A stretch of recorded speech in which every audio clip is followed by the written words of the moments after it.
Ya verás la que me va a caer hoy.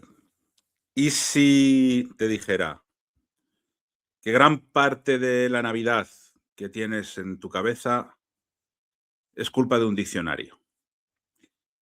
Que no nació en Belén, que no nació en una cueva, que no nació en un establo con paja mullidita y perfecta, que nació en un diccionario. Porque hay un detalle mínimo, que es una palabra escrita en griego, que traducida de una manera concreta ha levantado durante siglos el decorado completo. La posada, el establo, la cuevita, la puerta cerrada, el cartel de no hay habitaciones, todo eso, todo eso. Hoy vamos a hacer algo peligrosísimo para vuestras figuritas del Belén. Vamos a poner a conversar dos cosas que no siempre se sientan juntas a la mesa, que son la arqueología y la filología. Y ya te aviso que cuando hablan, el pesebre empieza a temblar. Pero vamos a por ello.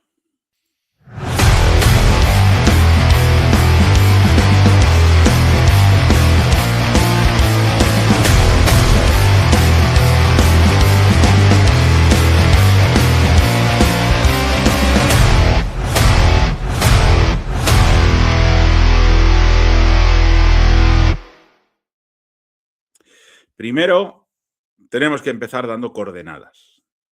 Belén y Nazaret no son dos escenarios navideños, son dos lugares con historias distintas, que existen obviamente y que existen con un peso cultural muy diferente. Vamos a ubicarlos, ¿no? Porque, como estáis viendo en el mapa, Belén, Belén de Judea, es una aldea pequeñita de la zona de Judea, esa provincia que se ve en color verde clarito, que tiene, pues una enorme tradición textual, aparece ahí al sur de Jerusalén, una aldea pequeñita al sur de Jerusalén, pero tiene una tradición simbólica fortísima, porque se asocia a David y porque los textos cristianos la van a convertir en el lugar del nacimiento de Jesús. Los textos cristianos. Por otro lado, tenemos Nazaret, que está al norte, en Galilea, en esa provincia de color gris más oscuro. Y que obviamente durante siglos pues fue un susurro comparado con ciudades importantes como Séforis, como Cesarea Marítima, no te digo ya como Jerusalén. Y que precisamente por eso, cuando la arqueología empieza a hablar con más fuerza de Nazaret, pues lo hace de una manera sorprendente. Yo creo que el objetivo hoy no es demostrar si el Belén que montamos en Navidad es correcto o no. Eso sería otro tipo de vídeo. Yo creo que el objetivo es más fino, es ver qué nos permite decir el texto, que fue escrito en griego, y qué nos permite decir la tierra cuando a través de la arqueología nos muestra sus estratos, su cerámica, sus viviendas, sus cuevas, sus patios.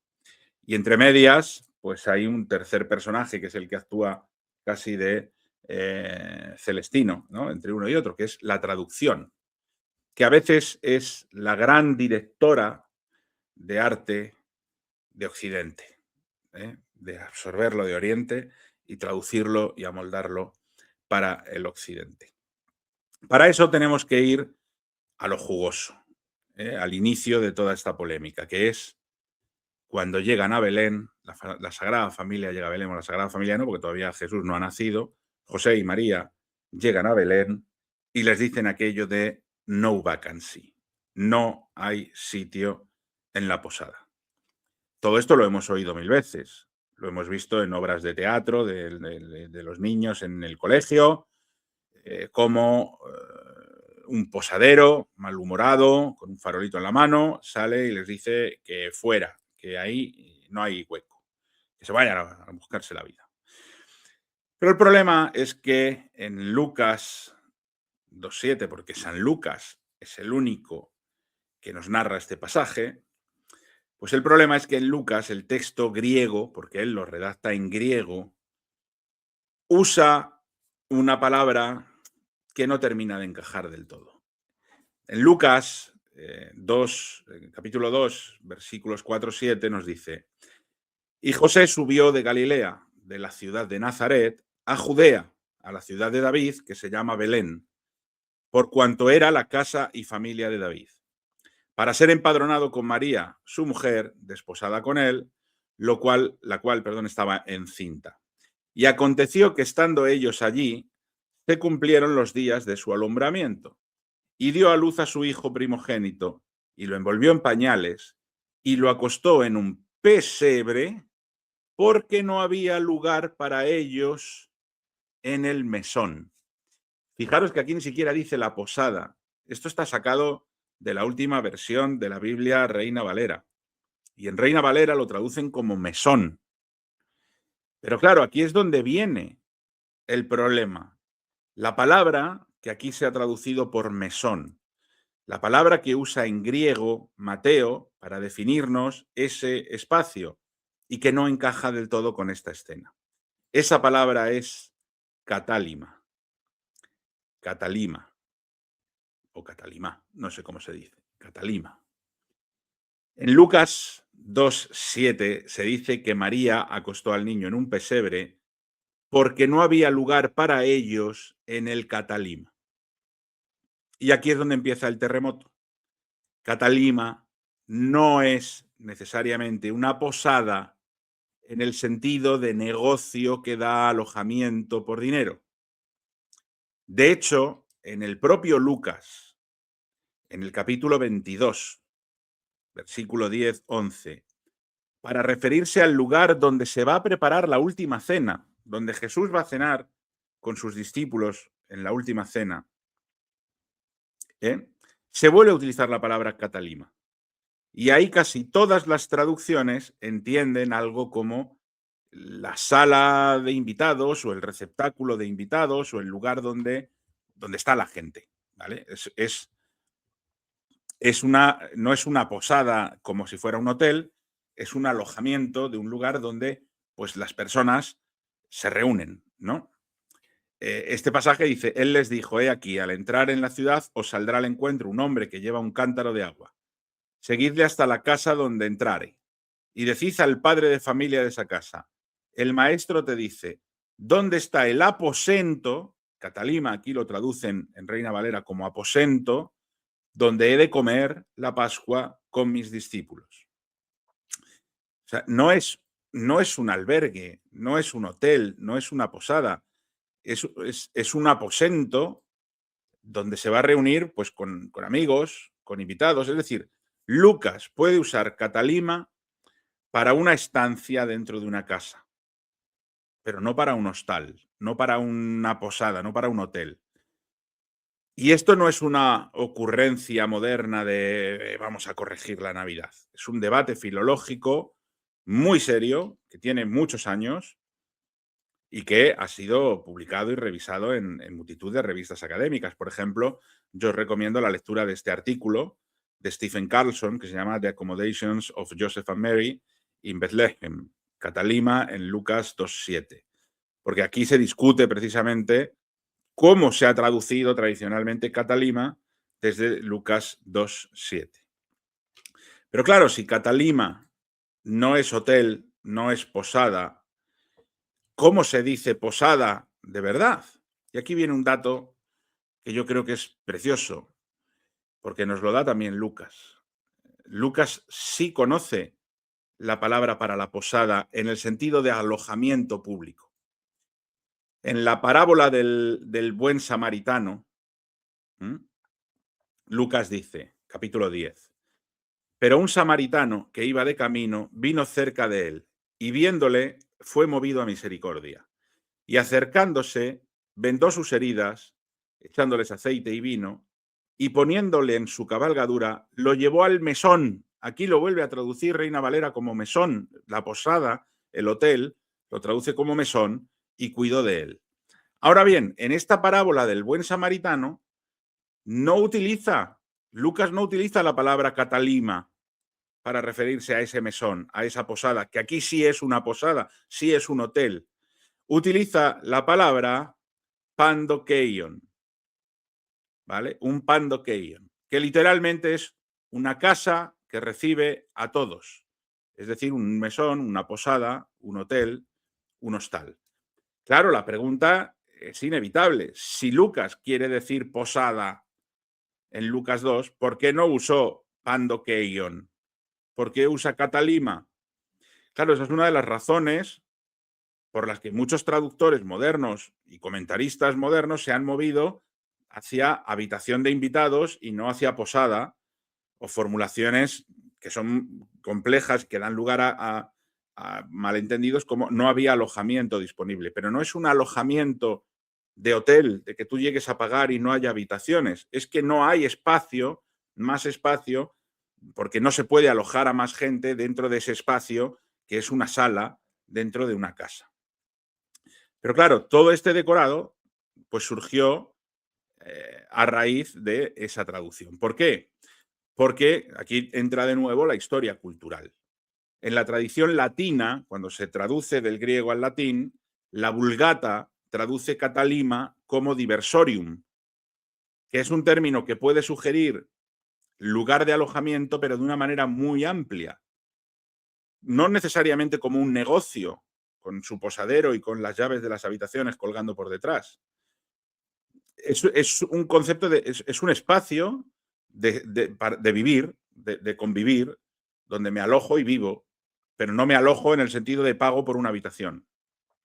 Y probablemente aquí, en este concepto de diversorium, es donde se inicia ese problema que en las tradiciones modernas, sobre todo en el inglés, pues han acabado utilizando, ¿no?, y cristalizando esa palabra como inn, posada, y con eso pues nace un personaje que en Lucas no existe.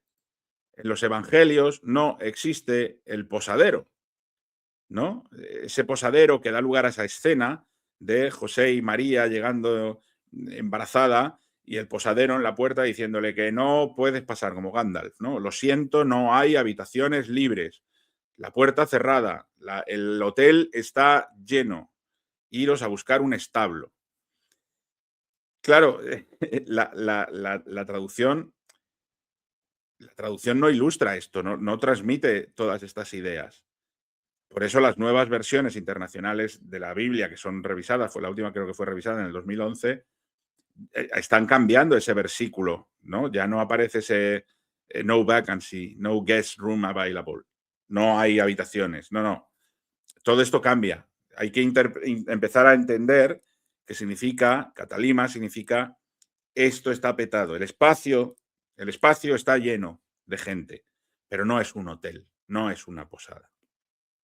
Y luego viene el otro término que es el de pesebre, que aquí el griego está más claro. Yo creo que es menos polémico. Lucas usa la palabra fatne, que significa comedero o pesebre o recipiente para dar alimento a los animales. Y esto es importante porque un pesebre no obliga a imaginar un establo, ¿eh? No un establo aislado tipo granja inglesa con techo a dos aguas. Un pesebre no es un establo, un pesebre es un lugar donde se da de comer a los animales. Puede existir un pesebre dentro de un espacio doméstico, es decir, el cuenco donde se da de comer a los animales, que puede ser más grande o más pequeño, puede existir dentro de un espacio doméstico donde los animales se guardan por la noche, en el nivel inferior de la casa o en un anexo o en un espacio rocoso a la parte de atrás, semiexcavado. Hay muchas opciones. Así que solamente con el griego, con las traducciones del griego, ya tenemos una nueva escena que es perfectamente mucho más plausible desde el punto de vista histórico. Una casa familiar que por los motivos que sea está hasta arriba de gente. La habitación principal de la casa, ese catalima, está ocupada. Hay mucha gente allí.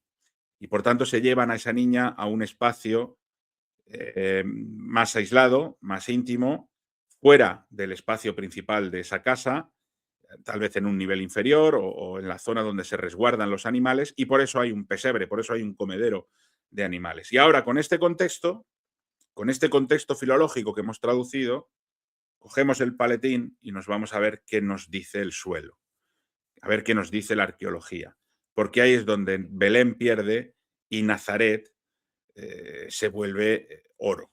¿Eh?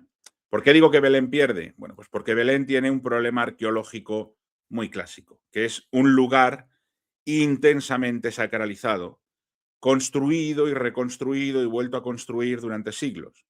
Por lo tanto, excavarlo no es como excavar en un campo abierto y encontrarse una cronología histórica. Es una lasaña de superposiciones míticas que a veces confunden elementos que no son reales desde el punto de vista histórico. Pero aún así, se han señalado hallazgos de evidencias de ocupación del periodo del siglo I en el entorno del complejo de esta iglesia de la Natividad, incluidos trabajos y materiales asociados a excavaciones recientes cerca de la basílica y que últimamente son muy citados dentro de la divulgación arqueológica. ¿Qué significa esto con rigor? Bueno, pues seamos rigurosos. Significa que no es absurdo hablar de un Belén habitado en época romana temprana, pero también que la arqueología allí está muy condicionada por el propio santuario y lo que se espera encontrar y por la dificultad de exponer estratigrafías amplias en un núcleo urbano tan sacralizado, ¿no? Belén tiene una tradición fortísima, donde la arqueología trabaja pues, con muchos, muchos límites. Pero bueno, puede aportar poco a poco piezas, ¿no? Nazaret, en cambio, es el plato fuerte por una razón, y es que durante mucho tiempo se repitió que Nazaret apenas aparece, que si no hay pruebas, que si es mucho más tardía, y ese tipo de frases han sido en muchas ocasiones incluso combustible perfecto para divulgadores del misterio, que muchas veces hablan sin saber. Internet está plagado de afirmaciones de que Nazaret no existía en el siglo I. De hecho, hay hasta libros publicados. No sé si conocéis el de René Salm, que escribió un libro llamado The Myth of Nazareth, el mito de Nazaret, la ciudad inventada de Jesús. Decían que esto se lo habían inventado. Afirmaba que no había evidencia ninguna de la existencia del pueblo de Nazaret antes del año 70 después de Cristo, lo cual contradecía completamente los evangelios. ¿Pero qué ocurre? Pues que la arqueología más reciente les ha tapado la boca, porque lo que muestra es la publicación sistemática de sitios arqueológicos en Nazaret que describen una alta actividad del periodo romano temprano. Hay estructuras domésticas, hay cultura material compatible con uso judío, hay cisternas, hay canteras, hay tumbas excavadas en la roca. Probablemente el ejemplo más importante y más citado en estos debates es el complejo que apareció bajo el convento de las Hermanas de Nazaret, que estuvo excavado, investigado y publicado por Ken Dark, que es donde se describen pues, las fases del siglo I con estructuras de habitación construidas y luego estructuras parcialmente excavadas en la roca, pero asociadas al mismo patrón doméstico. Es decir, a una zona para animales en la parte trasera de la casa. Ahora, cuidado académico. Que haya una casa del siglo I en Nazaret que se relacione o que encaje perfectamente con las descripciones que se hacen en griego cuando son bien traducidas, no significa que podamos llegar a Nazaret y decir, esta es la casa de Jesús, y lanzarlo como un titular redondo. Son hipótesis de trabajo y son lecturas que van más allá de lo devocional, pero que nos ayudan a reconstruir que determinados tipos de viviendas y de espacios eran plausibles en una aldea galilea del siglo I y que encajan con las escrituras. Es más, está incluso documentado que cerca de Nazaret había un Belén, porque había más de un Belén en la antigua Palestina. Lingüísticamente, Betlehem o Betlehem significa la casa del pan en hebreo o la casa de la carne en árabe, ambos de origen semítico. Es un nombre que resuena obviamente con motivos de alimento y de provisión más que con cualquier otra interpretación anacrónica. Pero precisamente porque ese nombre es tan descriptivo y porque es relativamente común, pues circuló la hipótesis, durante un tiempo circuló la hipótesis, que a veces aparece todavía en debates arqueológicos y en medios populares, es la idea de que el Belén del nacimiento no sería el Belén de Judea, sino el Belén que hay en Galilea, muy cerquita de Nazaret, muy cerca de Nazaret, a 7 minutos de Nazaret. En realidad, sí existió ese poblado llamado Betlehem en Galilea, y que es citado en fuentes antiguas y que tiene evidencia de ocupación romana temprana y todo lo que queramos. Y que eso ha llevado a algunos, como un arqueólogo israelí que se llama Aviram Osri, a sugerir que una distancia de unos 7 kilómetros desde Nazaret es mucho más plausible para una familia viajando como viajaban a pie con ella embarazada que aproximadamente los 175 kilómetros que separan Nazaret de Belén de Judea. Pero debemos ser claros, los evangelios, tanto Mateo como Lucas, sitúan expresamente el nacimiento en la Belén de Judea.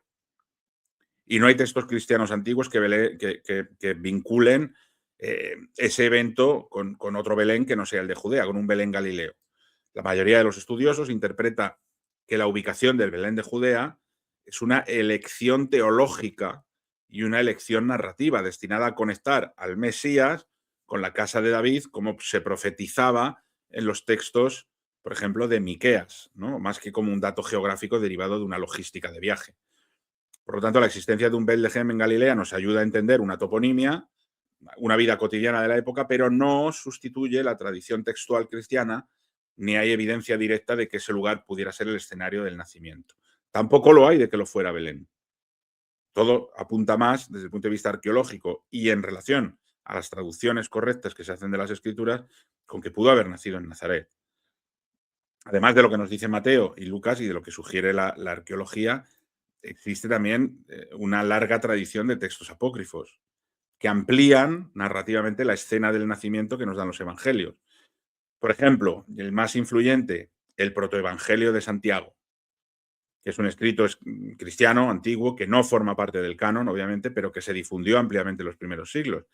Y este texto introduce otra serie de elementos y escenas que no aparecen en los evangelios canónicos de Lucas y de Mateo, pero que sí aparecen en el Belén de tu abuela en tu casa. Por ejemplo, ese protoevangelio de Santiago dice que José deja a María allí y se va a buscar a una partera para que le ayude en el parto. Vamos a ver, no tiene ninguna lógica que tú abandones a una niña embarazada sola en una cueva para irte a buscar una partera, ¿no? Si te vas a buscar a una partera y la dejas sola es porque está en un ambiente seguro y protegido, es decir, un ambiente doméstico y además no estaría sola. Es este protoevangelio de Santiago el que introduce el espacio de la cueva, pero la cueva no como una montaña, sino como una cueva excavada en la parte trasera del hábito doméstico. Y es este protoevangelio de Santiago el que introduce el buey y la mula, presentes en la propia escena. ¿Por qué? Porque probablemente eran animales de la casa y están guardados en la cueva de la parte de atrás de la casa.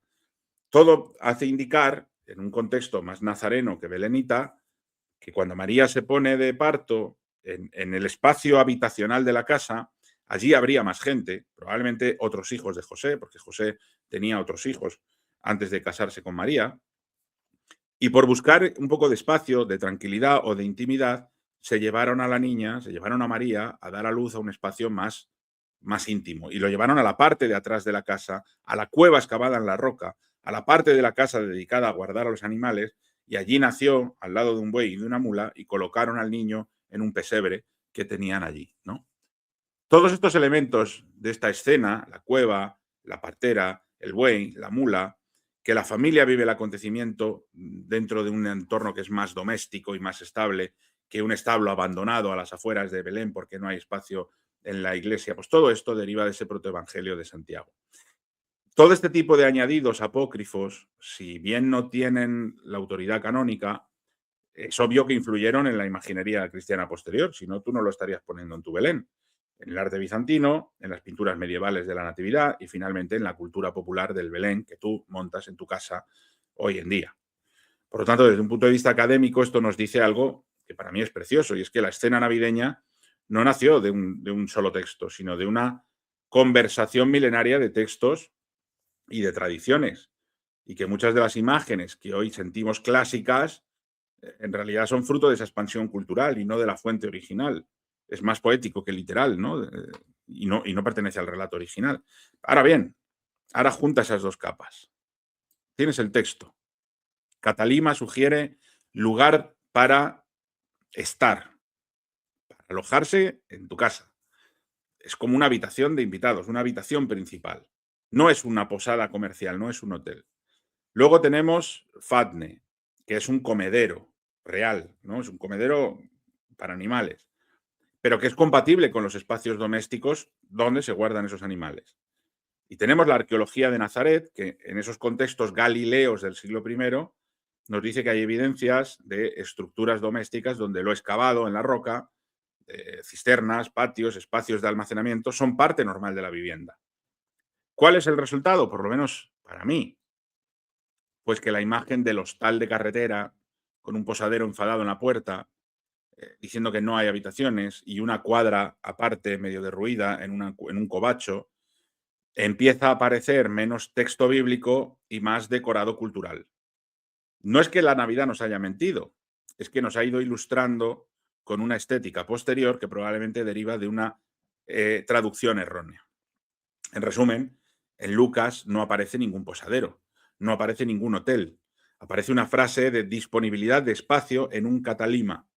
Aparece el pesebre, que no exige un establo externo. La palabra fatne describe el comedero únicamente. Puede estar en un espacio doméstico. La arqueología nos publica que las fases del siglo I en Nazaret, con evidencias de actividad y con sus estructuras, encajan mucho más con las descripciones del nacimiento de Jesús que Belén. Y si alguien te vende que Nazaret es una invención como misterio devastador, normalmente o no ha leído ni un informe arqueológico o lo único que ha leído es un hilo en Twitter. Entonces, ¿por qué triunfó la idea de la posada sin habitaciones como imagen? Pues porque funciona como relato, un relato moral. La puerta cerrada, la precariedad, el rechazo, el nacimiento en los márgenes, el venir de cero, desde abajo. La cuestión no es reventar el símbolo, es entender que el símbolo se construye a partir de un texto muy breve y después se vuelve tan potente que acaba pintando un nuevo paisaje. Y eso a mí me parece interesantísimo y me parece que es precioso. ¿No? No sé, que la filología no enfría la historia, que la vuelve más real, ¿no? Que de repente ya no tienes una escena de teatro con farolitos, sino algo mucho más íntimo, que tienes una casa llena de gente viviendo y conviviendo donde y como puede, una familia que está improvisando su espacio, una niña que se pone de parto, un nacimiento que busca un rincón íntimo y funcional y que termina utilizando un comedero, convirtiéndolo en una cuna. Joder, eso no es menos cinematográfico que lo que montamos en el Belén de casa. Para mí lo es incluso más. Así que, como definitiva, ¿no? Como resumen, como conclusión, Belén y Nazaret nos dejan una lección que yo creo que vale para toda la historia. Es que a veces no es la arqueología la que inventa los cuentos, sino nuestra manera de traducir y de repetir una cuestión cultural. Y luego la arqueología lo que viene es a, bueno, no a enmendar ni a corregir, sino a decir, oiga, cuidado, ¿no? Cuidado que aquí esto se ha traducido mal y lo que nos dice la arqueología es que a lo mejor no es aquí, sino allí. Un término griego que se tradujo como posada. Una posada que se vuelve una escena y una escena que se transforma en una pintura y la pintura en una tradición y la tradición se vuelve lo que siempre fue. En casa de tu abuela cuando pones el Belén. Es que siempre fue así. Pon tu buey, pon tu mula, tu posada de no hay habitaciones y al lado tu cueva. Bueno, y luego llega la arqueología y te enseña una casa excavada y una cisterna y una cueva de almacenaje y un patio doméstico y te susurra despacito y te dice, oye, que lo has imaginado bien, pero tal vez aconteció en Nazaret y no en Belén. Que al fin y al cabo, al Galileo, porque Jesús era el Galileo, lo conocían como el Nazareno. Nazaret y Galilea.